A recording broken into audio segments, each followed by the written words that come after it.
three Liberal taxes on gasoline. There's the excise tax, there's the new Liberal carbon tax that they call the fuel standard, and then they charge the GST on those other taxes. Because of Conservative pressure, this Prime Minister...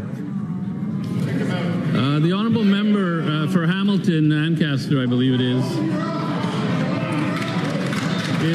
far too loud during question period.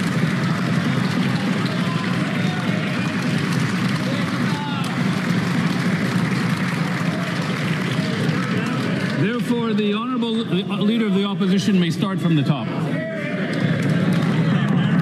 Thank you very much, Mr. Speaker. There are three Liberal taxes on gasoline. Number one, there's the excise tax. Then there's the new Liberal carbon tax they call the fuel standard. And then they charge the GST on those other two taxes. Now, with Canada having the highest grocery price inflation in the G7 and paying 20% more at the pumps, we put the pressure on the Prime Minister, and he's partially backed down, removing only one of those taxes and only for a third of the year. Why doesn't he follow our full plan to reduce gas prices by 25 cents a litre by getting rid of all the taxes for all the year? The Right Honourable Prime Minister. Mr. Speaker, what the government is proposing is to cut the excise tax, 10 cents a litre for gasoline, 4 cents on diesel. We've already cut the consumer carbon tax, 18 cents per litre. We are recycling all the excess revenues from higher oil prices to Canadians. What we are not doing is what the Leader of the Opposition is proposing, which is to substantially increase the deficit, something he's regularly against by more than $3 billion, because this government can count, Mr. Speaker. This government can count.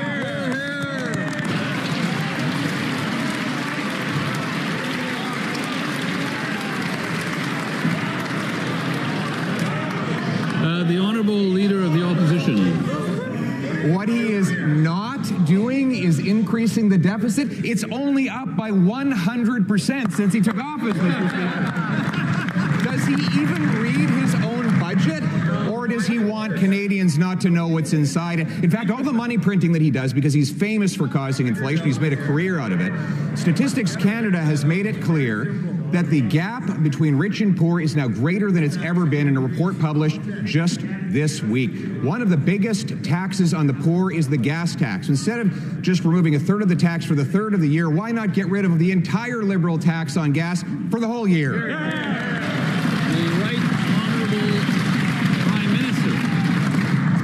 Mr. Speaker, one thing I've learned in my economics education is you've got to study history and you've got to look at numbers. My record as a central bank governor is inflation less than 2% at the Bank of Canada, inflation less than 2% at the Bank of England. But let's get back to where we are today, which is wages in this country are growing at more than twice the rate of inflation, and I'll spell it out for the member opposite. That means Canadians are getting ahead.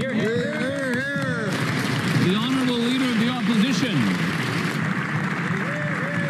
It's clear that he's learned all the wrong lessons. Not only did he cause the housing crisis in London, not only did he cause the worst inflation in the G7 when he was the bank governor over there, he advised Justin Trudeau to print money here, causing inflation. And since arriving in Canada, he's given us the worst food price inflation in the G7, the worst investment in the G7, the worst housing costs in the G7, the worst household debt in the G7. So why doesn't he learn his lesson from all the failed economic experiments that only benefit insiders with tax havens like him, and get rid of all the taxes on gas for all of the year? The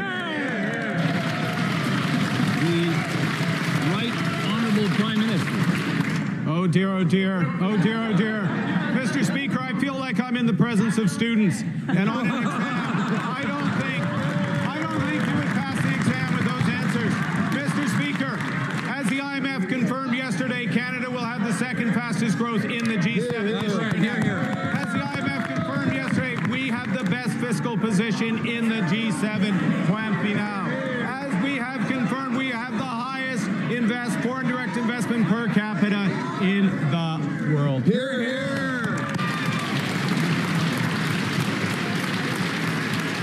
The Honourable Leader of the Opposition. Oh, the liberal arrogance. You can cut through it with a knife. This is someone...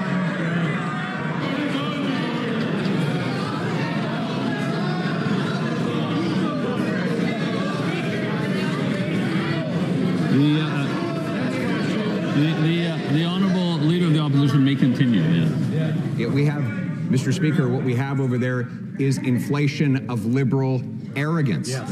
Right now, he wants to tell Canadians that they've never had it so good when food prices are rising faster in Canada than any other country in the G7, when Canadian households are the most indebted in the G7, when Canadian housing costs are the most elevated in the G7, and when just today RBC reported that we have the worst investment in the G7. The question again is Canadians cannot afford gas at the pump.